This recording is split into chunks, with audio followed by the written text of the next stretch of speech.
주일 예배를 하나님께 드리겠습니다. 여호와께 감사하라. 그는 선하시며 그의 인자하심이 영원하미로다. 아멘.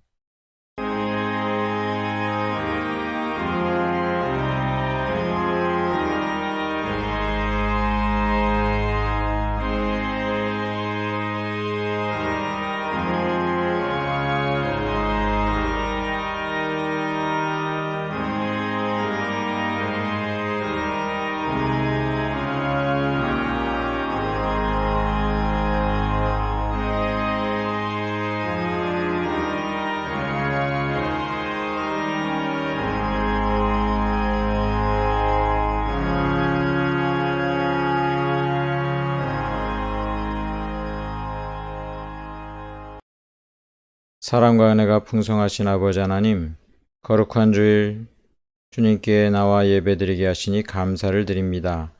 이 시간 하나님께 영광 올려드릴 때에 성삼위 하나님 영광 받으시며 예배드리는 우리들에게 한없는 은혜를 베풀어 주옵소서. 예수님의 이름으로 기도드리옵나이다. 아멘.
사도신경으로 신앙 고백 드리겠습니다.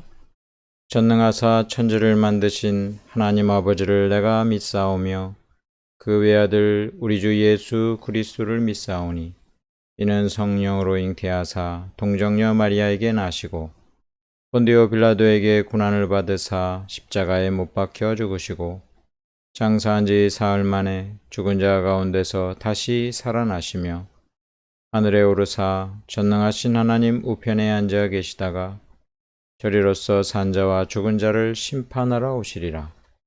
성령을 믿사오며 거룩한 공예와 성도가 서로 교통하는 것과 죄를 사하여 주시는 것과 몸이 다시 사는 것과 영원히 사는 것을 믿사옵나이다. 아멘. 한 주간 하나님의 은혜에 감사 기도드리고 우리의 죄와 허물을 구체적으로 아뢰며 예수 그리스도의 보혈로 깨끗이 씻음을 믿는 가운데 회개 기도드리며 하나님 앞에 간구의 기도 이 시간 다 같이 함께 드리겠습니다.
예수님의 이름으로 기도드리옵나이다. 아멘.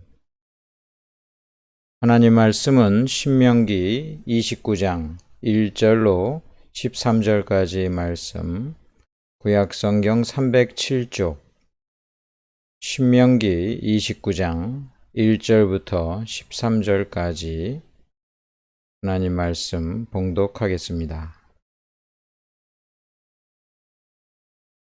호렙에서 이스라엘 자손과 세우신 언약 외에 여호와께서 모세에게 명령하여 모압 땅에서 그들과 세우신 언약의 말씀은 이러하니라.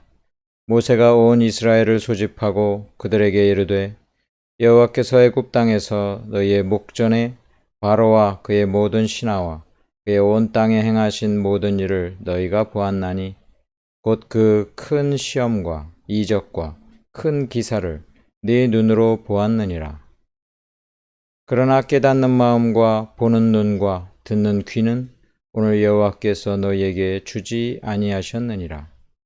주께서 40년 동안 너희를 광야에서 인도하게 하셨거니와 너희 몸에 옷이 낡아지지 아니하였고 너희 발에 신이 헤어지지 아니하였으며 너희에게 떡도 먹지 못하며 포도주나 독주를 마시지 못하게 하셨음은 주는 너희의 하나님 여호와신 줄 알게 하려 하심이니라.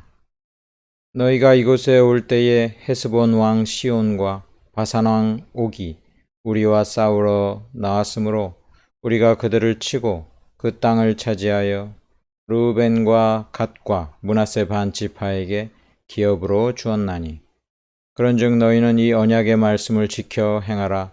그리하면 너희가 하는 모든 일이 형통하리라. 오늘 너희 곧 너희의 수령과 너희의 지파와 너희의 장로들과 너희의 지도자와 이스라엘 모든 남자와 너희의 유아들과 너희의 아내와 및 내 진중에 있는 객과 너를 위하여 나무를 패는 자로부터 물 깃는 자까지 다 너희의 하나님 여호와 앞에 서 있는 것은 내 하나님 여호와의 언약에 참여하며 또 내 하나님 여호와께서 오늘 내게 하시는 맹세에 참여하여 여호와께서 내게 말씀하신 대로 또 내 조상 아브라함과 이삭과 야곱에게 맹세하신 대로 오늘 너를 세워 자기 백성을 삼으시고 그는 친히 네 하나님이 되시려 함이니라. 아멘.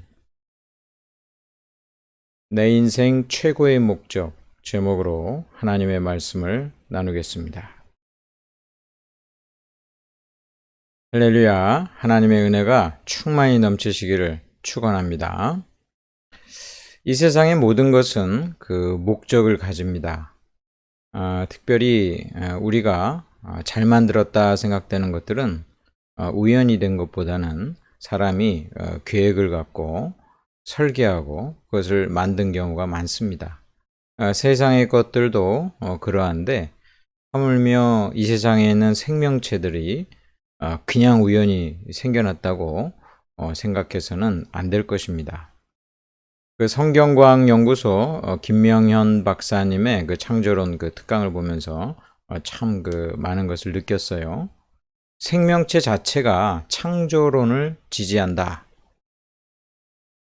여러분 그 바늘 끝을 갖다가 그 광학 현미경으로 이제 그 확대해서 이제 그 보여주고 그 다음에 그 모기 있죠? 날아다니는 그 모기. 그 모기 그 다리 같은 걸 갖다 이렇게 광학 현미경으로 아주 확대해서 보여주는 그 사진을 비교해서 보여주더라고요. 이 바늘은 이제 인간이 만든 거 아닙니까? 근데 이 그 바늘 끝을 보니까 그 굉장히 그 불규칙한 그런 그 모양으로 삐쭉빼쭉 있는 것을 봅니다. 뭐 인간이 아무리 정밀하게 만들어도 엄청나게 확대하면 그러는 거예요.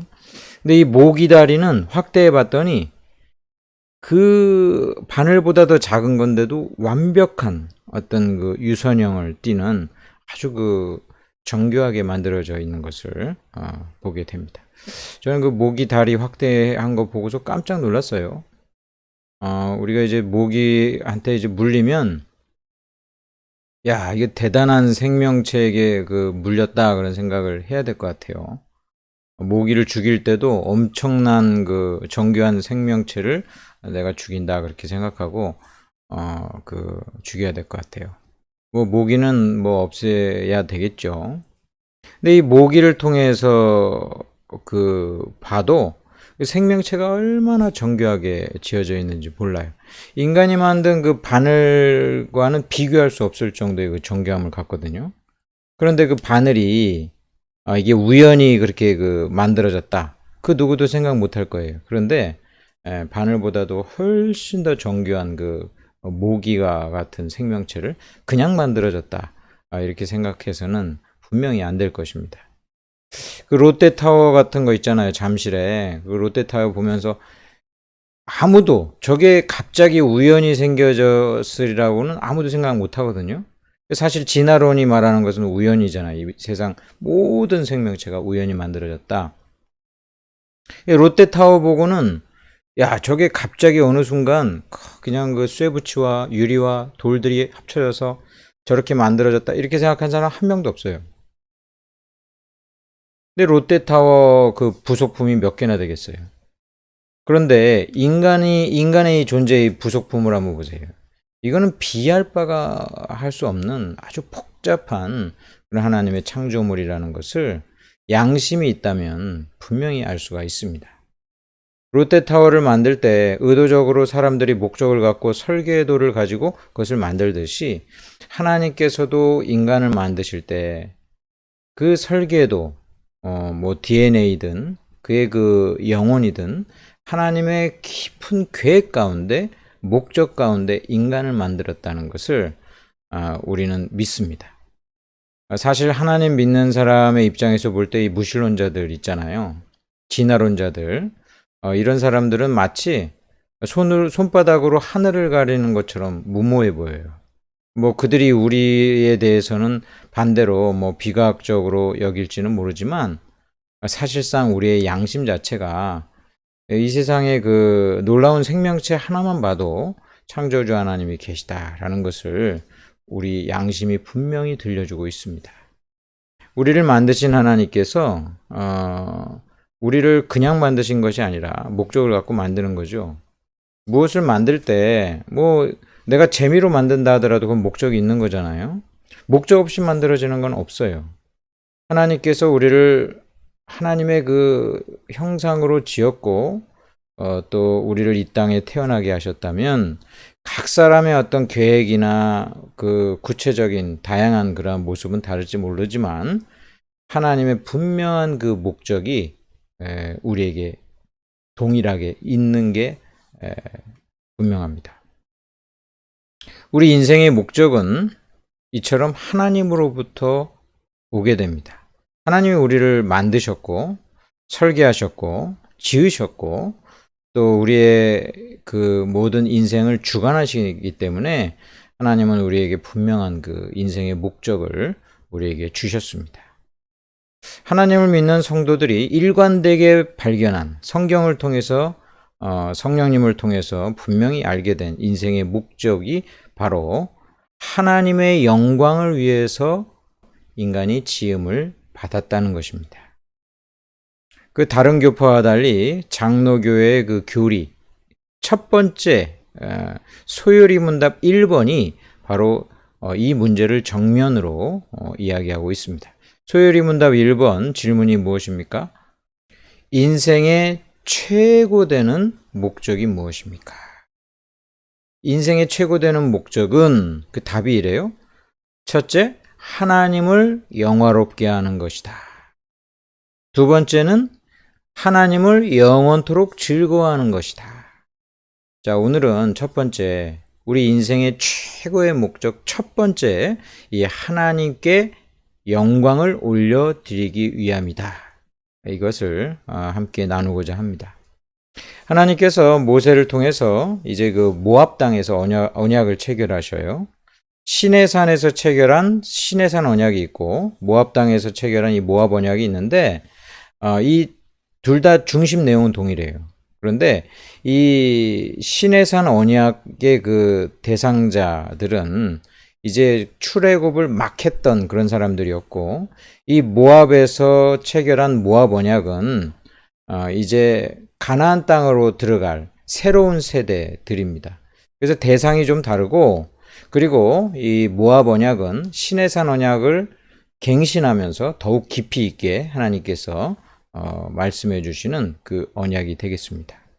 가나안 땅에 들어가기 전에 40년 동안 광야 생활을 한 이 새로운 세대들에게 하나님이 정말 중요한 이 언약을 갖다 다시 체결하고 알려주고 마음을 새롭게 하고, 그리고 너희들의 인생의 목적이 뭐냐, 너희들 왜 사는지 아느냐, 이거 분명히 하나님이 이야기해 주시려는 것입니다. 결론은 이래요. 인생의 목적은 나에게 초점되어지는 것이 아니라 하나님께 초점 지어지는 것이다. 인생의 목적은 나를 위해서 사는 것이 아니라 하나님의 영광을 위해서 사는 것이다. 인생의 목적은 내 행복을 위해서 사는 것이 아니라 하나님을 향한 존재로 살아가기 위함이다. 이것이 우리에게 주어진 답이에요.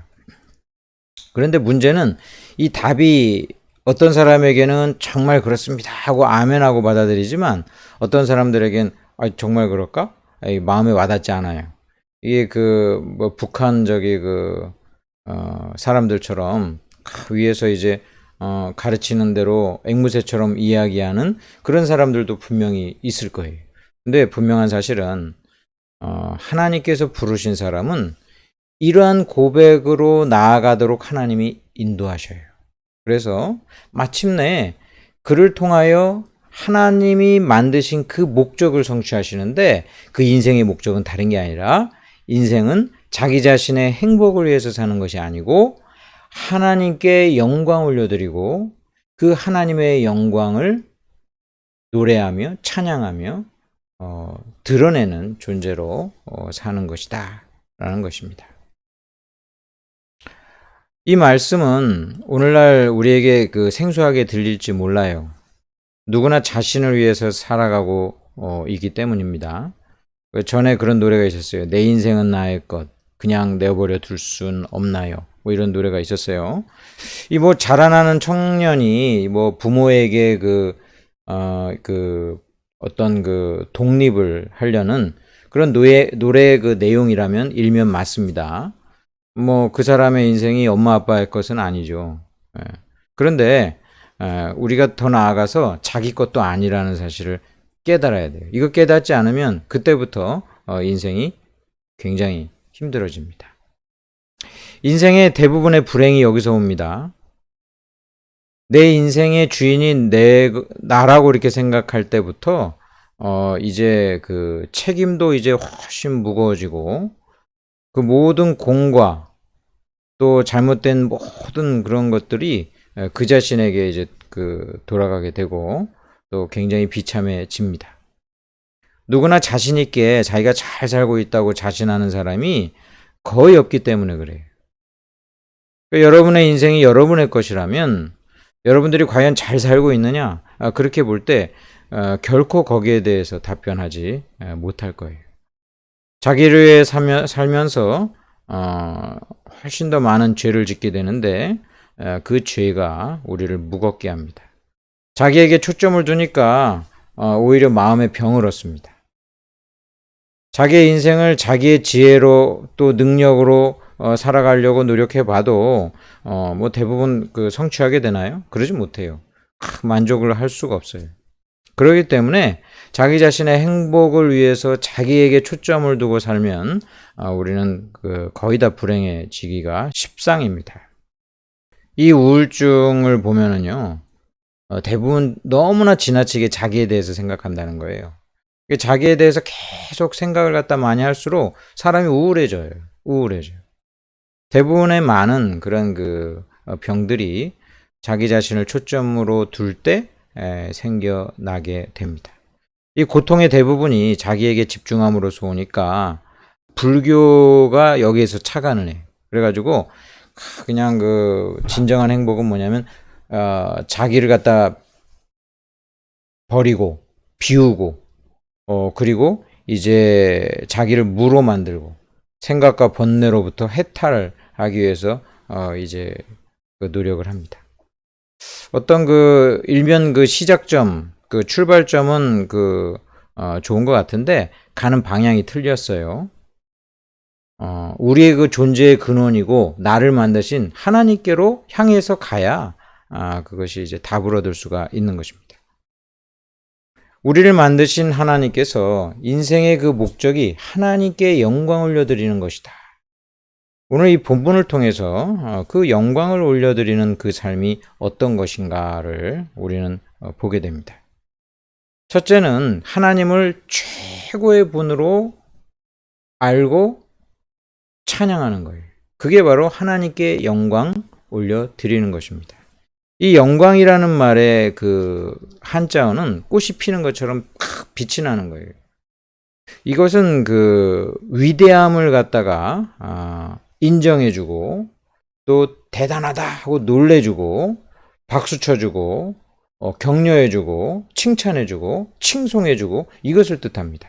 그러니까 하나님께 영광 올려드린다는 것은 하나님이라는 존재를 알고 하나님이 얼마나 위대하신 분이심을 알고 찬양하고 경배하고 노래하고 높이고 이게 바로 우리 그 인생의 굉장히 중요한 목적이라는 거예요. 하나님이 이것을 위해서 우리를 만드셨고 우리가 이렇게 하나님께 영광 올려드릴 때에 내가 제대로 지금 잘 지내고 있다 그런 마음이 드는 거예요. 여러분 그래요. 교회 와가지고 예배 드리잖아요. 예배 드리면 정말 그 교회 안 다녔다는 사람들도 와서 제일 먼저 고백하는 게 마음이 편안해진다고 그러죠.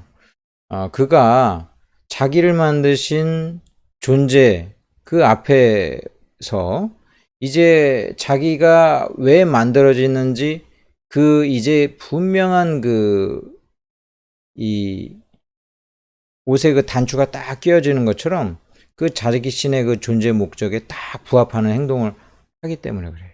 예배 드리면 그래서 마음이 평안해집니다. 왜냐하면 그건 하나님께서 우리를 그렇게 그 찬양하도록 지었기 때문에 그래요. 하나님은 창조주이시고 위대하시다. 이게 바로 이제 영광 올려드리는 것이거든요. 자, 2절을 한번 보세요. 모세가 온 이스라엘을 소집하고 그들에게 이르되 여호와께서 애굽 땅에서 너희의 목전에 바로와 그의 모든 신하와 그의 온 땅에 행하신 모든 일을 너희가 보았나니 곧 그 큰 시험과 이적과 큰 기사를 네 눈으로 보았느니라. 이스라엘 백성은 하나님을 모르다가 모세를 통해서 알게 되었습니다. 모세가 갑자기 나타나서 하나님으로부터의 말씀을 들려줍니다.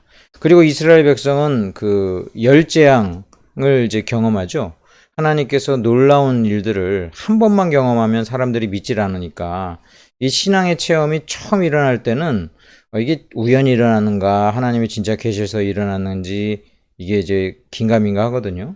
그러니까 하나님이 한 번으로 하지 아니하시고 10번이나 반복해서 이 재앙을 통해서 하나님의 위대하심과 하나님의 그 놀라운 그 능력을 보여주시거든요.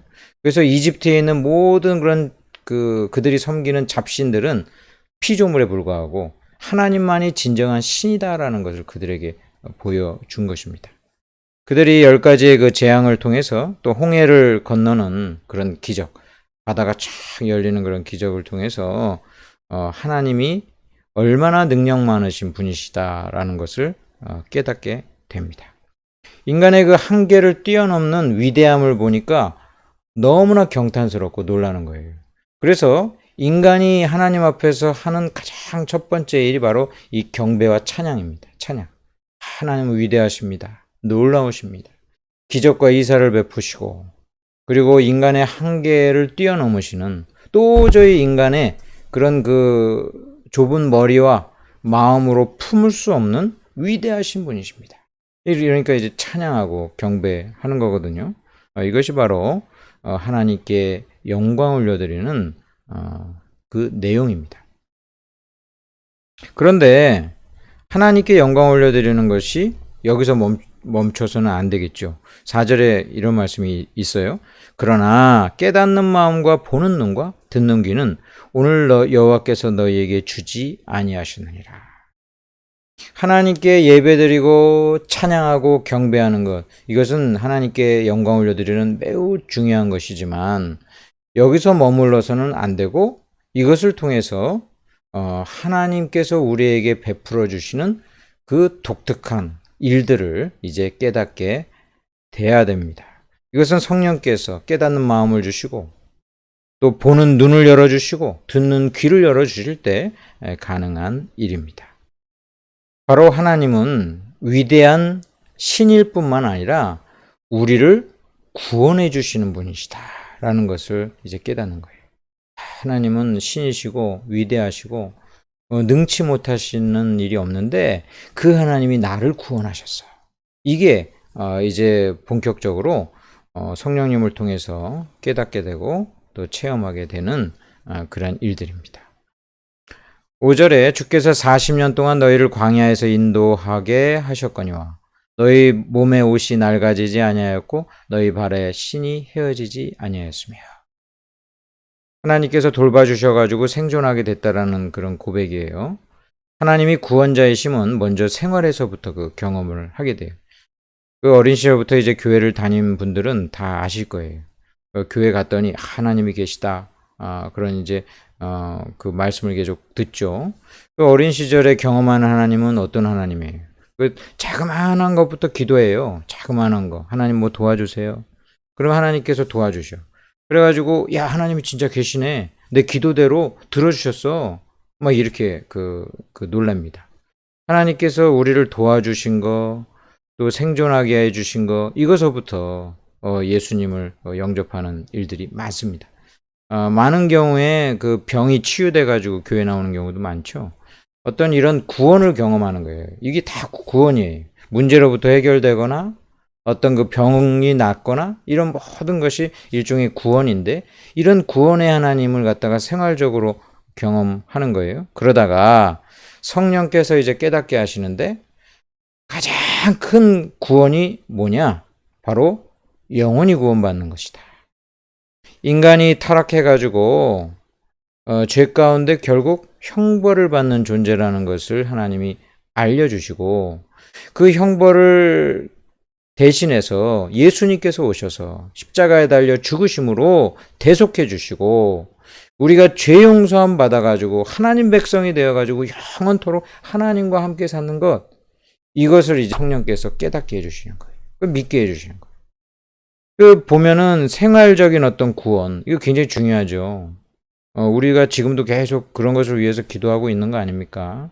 문제도 해결되게 하시고 질병으로부터 고치게 해주시고 이 수많은 일들도 중요한데 거기서 제일 하이라이트, 제일 중요한 것은 우리의 영혼이 구원받는다는 거예요. 죄사함 받고 하나님으로부터 받아들여져서 용서함을 받고 그리고 거룩한 하나님의 백성이 됐다는 것, 이것이 가장 큰 구원이거든요. 이 구원의 하나님을 이제 알고 믿게 됩니다. 그러면서 하나님께 나오는 그 반응이 감사예요. 감사. 그래서 하나님께 우리는 영광을 올려드린다. 이건 뭐냐면 구원의 하나님을 경험함으로 감사하는 것. 이게 바로 하나님께 영광을 올려드리는 겁니다. 하나님께서 나를 구원하여 주셔서 감사합니다. 이러면서 하나님을 높이고 하나님의 놀라우신 그 구원의 이름을 우리가 부르며 감사하는 것, 이것이 바로 하나님께 영광 올려 드리는 것입니다. 그런데 이런 구원을 어디서 경험해요? 광야에서 경험하는 거. 광야에서 40년간 생활했어요, 이스라엘 백성이. 이게 하루아침에 신앙이 받아들여지지 않고 무수한 그런 유혹과 시험과 시련을 통해서 이 신앙이 형성이 되는 거예요. 그래서 하나님께서는 이스라엘 백성이 하나님이 구원자라는 거 가르쳐 주시는데 40년이 걸리는 거예요. 사실 40년 동안 완전하게 가르쳐 주지는 못했지만 그래도 이스라엘 백성이 그 불신앙을 이기고 그리고 구원자 하나님을 계속해서 경험하면서 믿음이 성장하기 위해서 이 40년간 광야 생활이 필요했던 것입니다. 사실 광야에는 있을 것이 많이 없죠. 매일매일 만나를 먹어야 됐어요. 이 만나라는 게 뭡니까? 매일매일 하늘에서 내리는 거예요. 내일도 내릴까? 아침에 일어났더니 역시 만나가 내려져 있어요. 또 먹었어요. 내일은 어쩔까? 했는데 역시 만나가 내립니다. 이렇게 이스라엘 백성에게 매일매일 하늘을 바라보면서 하나님 의지하는 훈련을 하게 하신 것입니다. 이거는 가나안 땅에 들어가기 전에 해야 될 일이에요. 광야에서만 할 수 있는 일이에요. 하나님을 자꾸 의지하게 하는 거예요. 사람이 먹는 게 중요한 거거든요. 먹을 게 제일 원초적인 것이죠. 하나님께서 그 신앙 훈련을 시킬 때 이 먹을 거 가지고 좀 원초적인 거 가지고 처음에는 훈련을 시키신 것입니다. 6절에 보면은 가나안에 있는 것이 광야에는 없습니다. 자, 6절에 보세요. 너희에게 떡도 먹지 못하며. 이 떡은 무엇입니까?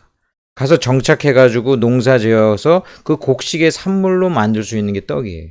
광야에는 떡이 없죠. 가나안에 들어가서야 떡이 있어요. 근데 그 떡을 먹기 전에 먼저 광야에서 훈련돼야 되는 거예요. 왜냐하면은 떡이라는 건 뭐예요? 자기가 농사해가지고 딱 수확물로 그 떡을 딱 먹으면서 사람들이 이런 생각을 한단 말이에요. 야, 이거 내가 노력해가지고 이거 얻은 거야. 뭐 하나님 없어도 돼. 떡을 갖다 먼저 경험한 사람들은요, 자기 그 힘과 능력과 그 자기 그 노력을 믿어요. 하나님을 안 믿어요. 훈련이 안 돼. 그러니까 하나님께서는 가나안 땅에서 떡을 먹기 전에 40년간 만나를 먹이시는 거예요. 여러분, 우리 신앙인들이 고생을 많이 합니다. 하나님 편에서 볼 때는 이렇게 고생을 해야 하나님 의지하게 되어 있고, 하나님 앞에서 겸손하고, 믿음이 들어가고, 그래야 제일 중요한 영혼이 구원받으니까 하나님 편에서는 떡을 주고 싶어도 떡보다는 일단은 만나를 먹이시는 거예요. 만나를. 그래서 예수 믿는 사람들이 떡 없다고 불평하지 마시고 하늘에서 내리는 만나가 있으니까 훈련 기간 동안 하나님이 생존하게 하시고 돌보시고 인도하시니까 그거 믿고 하나님께 감사하시기를 축원합니다. 떡만 없는 게 아니에요. 6절에 보니까 포도주나 독주도 없어요. 이 포도주나 이런 독주 같은 경우도 정착 생활을 통해서 나오는 어떤 기호품입니다. 광야에는 그런 게 없어요. 오직 생존을 위한 만나입니다. 그러니까 좀 몸이 건조하니까 불평들이 나오죠. 이스라엘 백성들 불평 많이 했어요. 뭐 맛있는 음식이 없다라는 거예요. 인간이 생존만을 위해서 맨날 똑같은 음식 먹는다는 게 보통 힘든 일은 아니에요, 사실. 하나님께서는 이것을 훈련시키시면서 하나님을 매일매일 의지하게 하셨던 것입니다. 자, 6절 하반절이 이렇게 되어 있죠? 너희에게 떡도 먹지 못하며 포도주나 독주를 마시지 못하게 하셨으면 주는 너희의 하나님 여호와신 줄 알게 하려 하심이니라. 하나님께서 우리의 구원자 여호와이심을 알게 하는 것, 이것이 우리 인생의 굉장히 중요한 목적이에요. 여러분, 우리의 그 인생의 목적이 하나님을 영광 올려드리는, 하나님을 영화롭게 하는 데 있다고 했죠. 이것은 광야의 생활처럼 이렇게 매일 힘든 일들을 이겨내면서 하나님이 주시는 만나 먹어가면서, 그리고 그 고난의 빵을 먹어가면서 생겨나는 거예요. 하나님께서 이러한 경험만 하게 하시는 것이 아니라 헤스본 왕 시온과 바산 왕 옥을 물리치게 하시는 그런 승리의 경험도 하게 하십니다. 광야 생활이 힘들다고 우리가 불평할 수 있지만 그거 통과해야 그 사람의 영혼이 구원받는 거예요. 전에 중고등학교 시절에 육상부 애가 이제 있었어요, 우리 반에. 이 육상부에는 공부 안 합니다. 하루 종일 책 전혀 안 보고 매일 육상 훈련만 해. 얘는 반에 들어와가지고 잠잡니다, 그냥. 얘는 절대 건드리지 않아. 절대 건드리지 않아. 그렇다고 해가지고, 야, 부럽다. 이렇게 해서는 안 되겠죠. 걔랑 나는 가는 길이 달라요. 가는 길이 다르기 때문에 걔 부러워할 필요가 없어요. 예수 믿는 사람들이 하늘에서 내리는 신령한 만나와 또 바산왕 옥과 같은 사람들을 물리치는 하나님의 승리를 경험하면서 광야에서 살아가는데 저기 가나안 땅에서 떡 먹고 있고 포도주 마시는 사람들 부러워할 필요 없다 이거예요. 가는 길이 달라요. 하나님께서 우리를 이렇게 인도하신 이유는 구원자 하나님이심을 우리로 하여금 믿게 하시고, 그리고 마침내 가장 중요한 영원한 천국 백성으로서 구원하시려는 것임을 우리가 알고 하나님 의지하면서 나아가시기를 축원합니다. 이것을 감사할 때 하나님께 영광 올려 드리는 거예요. 이것을 아는 것. 그런데 하나님께서는 한층 더 깊은 관계로 우리를 부르십니다. 위대한 신으로서가 아니라, 구원하시는 구원자 정도만이 아니라 우리의 아버지로서 우리와 깊은 관계, 그 관계로 우리를 초청하십니다. 13절에 한번 보세요. 여호와께서 내게 말씀하신 대로 또 내 조상 아브라함과 이삭과 야곱에게 맹세하신 대로. 이 아브라함과 이삭과 야곱, 이게 언약의 공식이죠. 하나님께서 약속하시고 말씀하시고 제일 중요한 것은 언약의 영토를 주시는데, 그 목적이 뭐냐? 오늘 너를 세워 자기 백성을 삼으시고, 이것을 성경에는 그 친백성이라고도 표현하지만 자기 백성을 삼으시고 그는 친히 내 하나님이 되시려 함이니라. 자기 백성, 이 자기의 관계예요. 자기의 관계. 남녀가 이제 딱 서로 사랑하면 자기야 그러잖아요. 그때의 그런 자기는 그 친밀감을 뜻하죠. 친밀감. 여기 자기 백성은 그냥 신과 그리고 피조물의 어떤 관계, 구원자와 도움을 주는 자와 도움받는 그런 관계, 그런 관계가 아니라 이제 진짜 자기 정말 친밀한 그런 관계에 하나님이 되시기를 원하신다는 거예요. 이건 아버지가 되시려는 거예요. 아버지. 여러분, 아버지가 되신다는 건 어떤 거예요? 이게 언약의 핵심인데요. 아버지가 된다라는 거는요, 못나도 아버지잖아요. 그러니까 못나도 사랑해. 그리고 아버지가 나한테 엄청난 거 주지 않아도 아버지니까 사랑하는 거야. 이게 힘에 의한 어떤 상하 복종의 관계도 아니고 기브 앤 테이크의 그런 관계도 아니에요. 그래서 이 하나님과 아버지와 자녀되는 이 관계는 앞에서 이야기했던 거 있죠. 위대한 신이기 때문에 우리가 찬양하는 거. 이것도 아주 좋은 하나님 영광 올려드리는 거예요. 그리고 또한 우리를 구원해 주셨으니까, 우리에게 도움을 주시니까 하나님께 감사하는 거. 이것도 하나님께 영광 올려드리는 거거든요. 근데 하나님의 정말 궁극적인 목적은 뭐냐? 여기 있어요. 아버지가 되시려는 거예요. 아버지가 되시려요. 하나님은 우리의 존경과 사랑을 받기를 원하셔요. 찬양과 감사도 중요하지만 존경과 사랑을 받기를 원하셔요. 하나님과 우리는 아주 친밀한 사랑의 관계를 원하시는데, 바로 이게 하나님께 영광 올려드리는, 하나님을 영화롭게 하는 것의 핵심이에요. 바로 하나님을 무한한 사랑과 존경으로 우리가 하나님께 나아가는 것입니다. 하나님과 존경과 사랑의 인격적 관계를 갖는 것, 인격적 관계를 갖는 것, 이것이 바로 하나님께 드리는 우리 최고의 것이고 하나님도 우리에게 원하는 최고의 것입니다. 하나님을 여러분들 존경하시고 정말 사랑하시기 바랍니다. 나에게 있어서 위대하심 때문이 아니고, 또 나를 구원해 주시는 그런 것도 중요하지만, 바로 하나님은 나의 아버지시기 때문에 그 하나님을 사랑하고 또 하나님을 정말 존경하는 이러한 그 사랑의 마음이 하나님을 최고로 영화롭게 하는 것입니다. 하나님이 우리에게 베풀어 주신 위대한 일 우리가 다 경험했고, 나를 구원해 주신 수많은 일들 내가 다 경험했으니까 이제는 내가 정말 충분합니다. 내가 하나님을 정말 사랑합니다. 이 고백으로 하나님께 나아가길 원합니다. 하나님께서 내게 도움을 주시기 때문에 내가 나아가는 것이 아니라 내가 정말 이제 하나님을 사랑합니다. 그동안 충분히 내게 위대한 일, 구원의 일들을 베풀어 주셨습니다. 다니엘의 세 친구가 그리 아니하실지라도 그렇게 하고 나가잖아요. 하나님이 나를 구원해 주시겠지만 그리 아니하실지라도, 바로 이 신앙이에요. 난 하나님을 사랑하니까, 지금까지 받은 하나님의 사랑으로 충분하니까 하나님이 나를 죽이실지라도 난 하나님을 끝까지 배신하지 않고 사랑하겠습니다. 하나님 사랑의 고백이에요. 에스더의 신앙도 마찬가지입니다. 죽으면 죽으리다. 죽음이 결코 하나님께 나아가는 그 길을 막질 않아. 이 세상에 인간이 가장 귀한 게 생명이거든요. 죽으면 죽으리다. 하나님이 나에게 이제 도움을 주고 이런 차원을 넘어서는 거예요. 내가 정말 하나님 사랑하니까 내 목숨을 바칩니다. 에스더의 그런 신앙이 바로 그런 신앙입니다.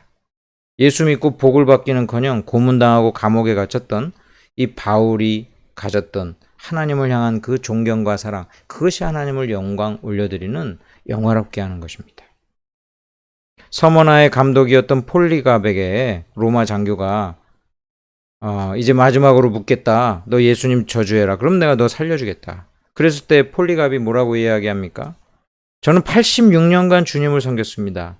그동안 그분은 단 한 번도 내게 나쁜 일을 하지 않았습니다. 그런데 어떻게 나를 구원하신 왕을 욕할 수 있습니까?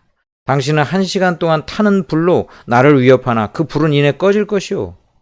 그러나 당신은 장차올 심판이 불과 영원한 징벌의 불임을 모르고 있습니다.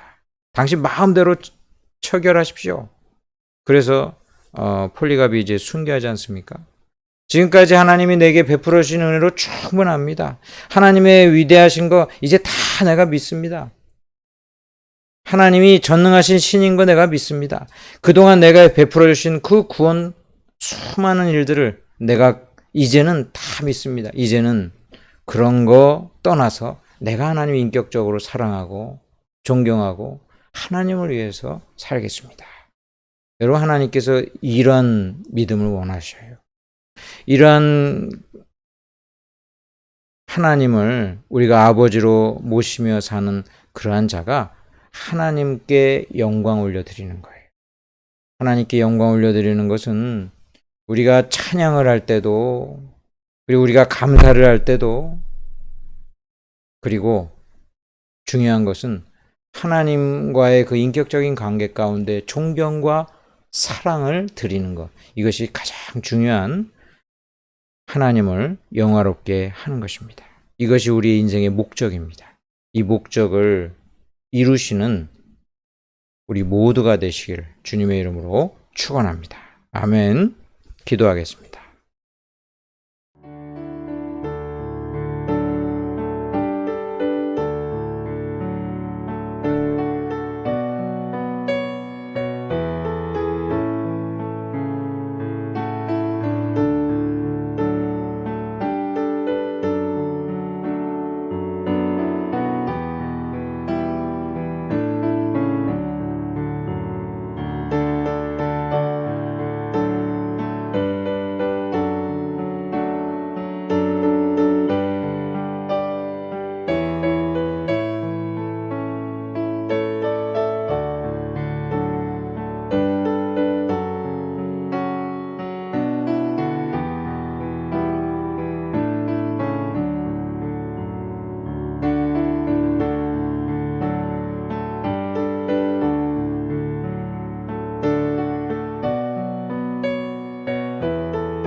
예수님의 이름으로 기도드리옵나이다. 아멘.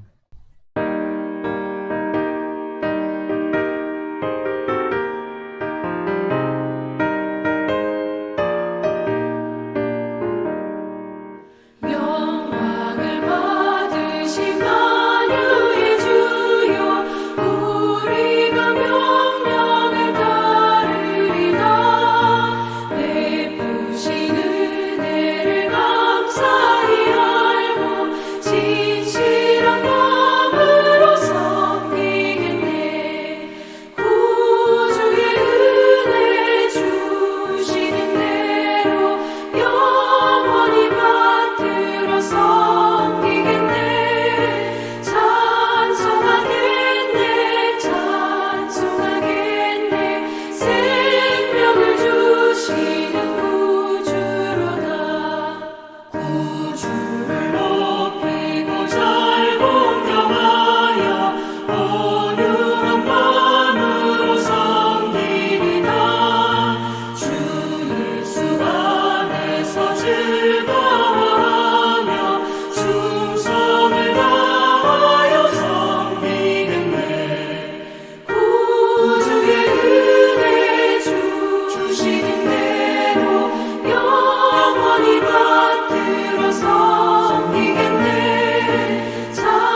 아버지 하나님, 참으로 감사를 드립니다. 우리를 구원하여 주시고 놀랍고 위대한 일들도 베풀어 주시며 무엇보다도 우리를 자녀 삼아 주시사 언제나 하나님을 아버지로 부르며 섬기게 하시니 감사를 드립니다. 존경과 사랑을 담아 이 시간 예물을 드립니다. 주여 기뻐 받아 주시고 우리의 모든 헌금을 하나님 영광 받아 주옵소서. 11조 감사헌금, 추정헌금 여러 가지 사연과 기도를 담아 하나님께 드리오니 주여 받아주시고 주님께 드리는 자들마다 더욱 주님을 사랑하는 귀한 믿음을 허락하여 주옵소서. 우리들의 필요를 채워주시고 간구하며 나아갈 때마다 응답하여 주시며 우리들의 영혼뿐만 아니라 우리의 육신도 강건하게 하여 주옵소서. 각처에서 드리는 모든 예물을 주님 기뻐 받아주시며 하나님께서 동행하여 주옵소서. 감사드리며 예수님의 이름으로 기도드리옵나이다. 아멘. 축도하겠습니다. 지금은 우리 주 예수 그리스도의 은혜와 아버지 하나님의 크신 사랑과 성령님의 위로교통 충만하신 은혜가 하나님을 존경하며 사랑하며 하나님께 영광 올려드리며 살기 원하는 주의 거룩한 성도들 한 명 한 명 위에, 이들의 가정과 하는 모든 일 위에, 각처에서 예배드리는 모든 자들 위에, 구원받아야 될 자들 위에 이제로부터 영원토록 함께 있을지어다. 아멘.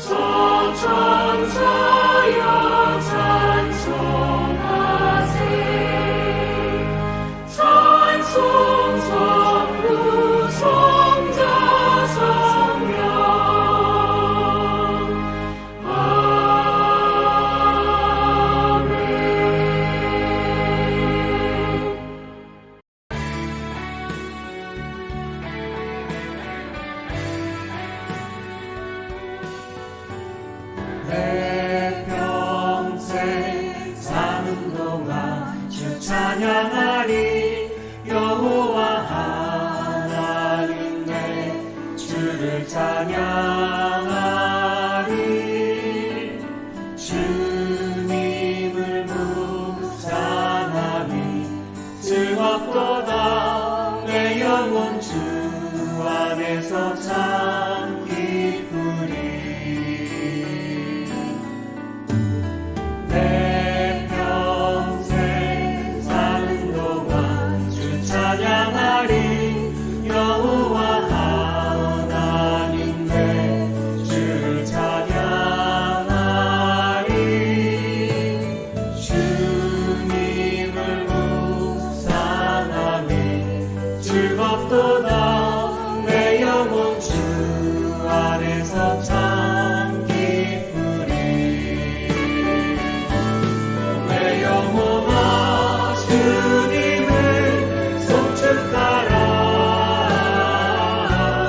내 영혼아 주님을 찬양하라.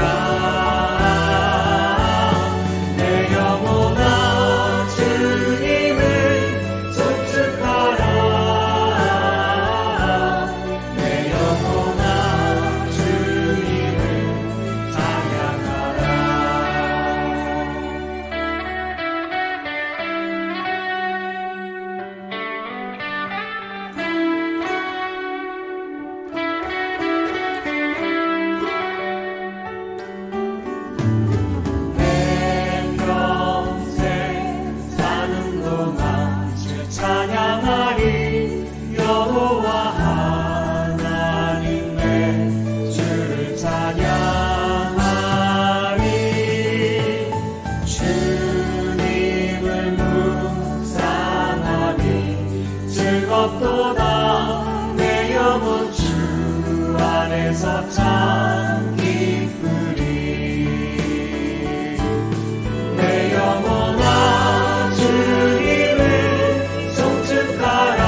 영원한